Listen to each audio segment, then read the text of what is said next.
নমস্কার বন্ধুরা, ঝুমার এসেলে সকলকে স্বাগত। আজকে খুব জনপ্রিয় একটি রেসিপি নিয়ে চলে এসেছি। তো এই সুস্বাদু এই রেসিপিটিকে আমরা কচুর শাক বলে থাকি। আশা করব সকলের ভালো লাগবে। ঠিক এই বর্ষাকালের সময়ে বা বর্ষাকালের আগে থেকেই এই কচুর শাকটা আমরা বাজারে পাই। অন্য সময়ও পাওয়া যায় কিন্তু খুবই কম। চলুন তাহলে রেসিপিটি দেখে নিন। রেসিপিটি করার জন্য আমি নিয়ে নিয়েছি কচুর শাক।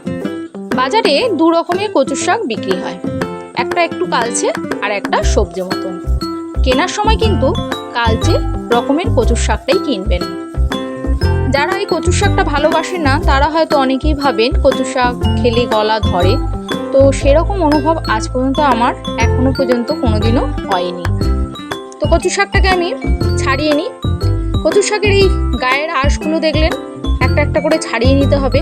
এবং কচুর শাক যেহেতু একটু অপরিষ্কার জায়গা হয়, এর গাটা অনেকটা ময়লা থাকে, সেটা ভেতরের দিকে অনেক ধুলো ময়লা জমে থাকে, যেটা কাটার আগেই পরিষ্কার একটা কাপড় দিয়ে ভেতরটা পরিষ্কার করে নিতে হয়।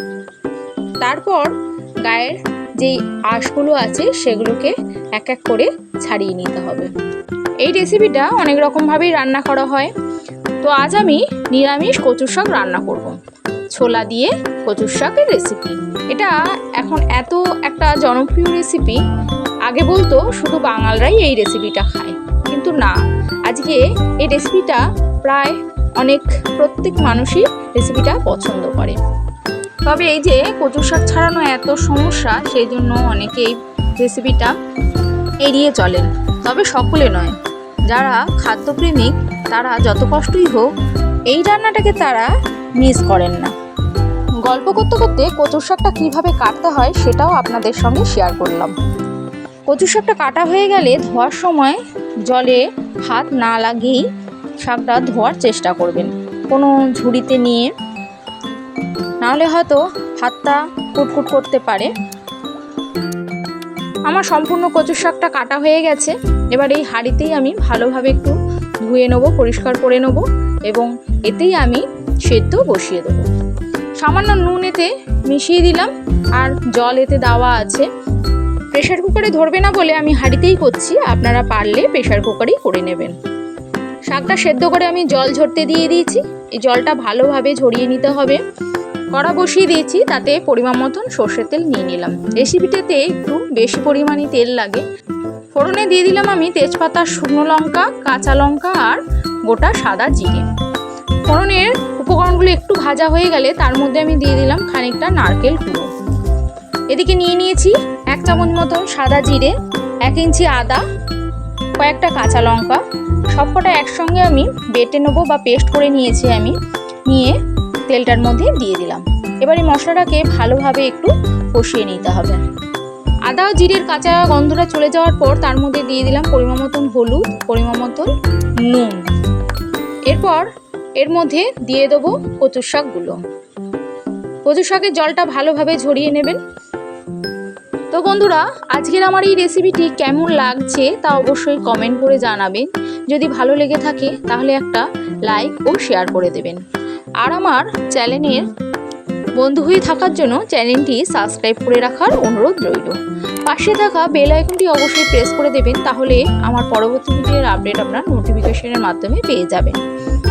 তো ইতিমধ্যে আমি কচুর শাকগুলো দিয়ে ভালোভাবে নাড়াচাড়া করছি। এতে আমি পরিমাণ মতন চিনি দিয়ে দিলাম। কচুর শাক একটু যেমন ঝাল আর তেমনি মিষ্টিটাও দিলে ভালো লাগে। তো মিষ্টির পরিমাণটা একটু বেশি লাগে, তবে ঝাল মিষ্টিটা আপনারা আপনাদের স্বাদ অনুযায়ী দেবেন। এইভাবে ভালোভাবে কচু শাকটা নাড়িয়ে চাড়িয়ে কষিয়ে নিতে হবে, এবং গ্যাসের ফ্লেমটা আমি হাইতেই রাখবো। এর মধ্যে বেশ অনেকটা আমি ছোলা সারা রাত ধরে ভেজানো ছিল দিয়ে দিলাম।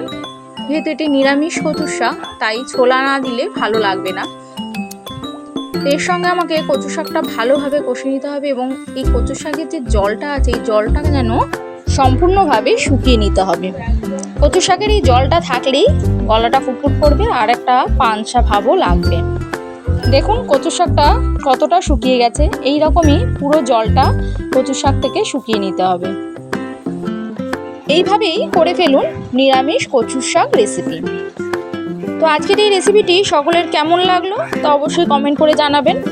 ভালো লাগলে অবশ্যই একবার করে খাবেন জানি, তবে যদি ভালো লেগে থাকে তাহলে একটা লাইক ও শেয়ার করে দেবেন। আমার চ্যানেলের নতুন বন্ধুদের চ্যানেলটি সাবস্ক্রাইব করে রাখার অনুরোধ রইল। যে সকল বন্ধুরা আমার এই ভিডিওটি সম্পূর্ণ দেখলেন তাদের সকলকে অনেক অনেক ধন্যবাদ।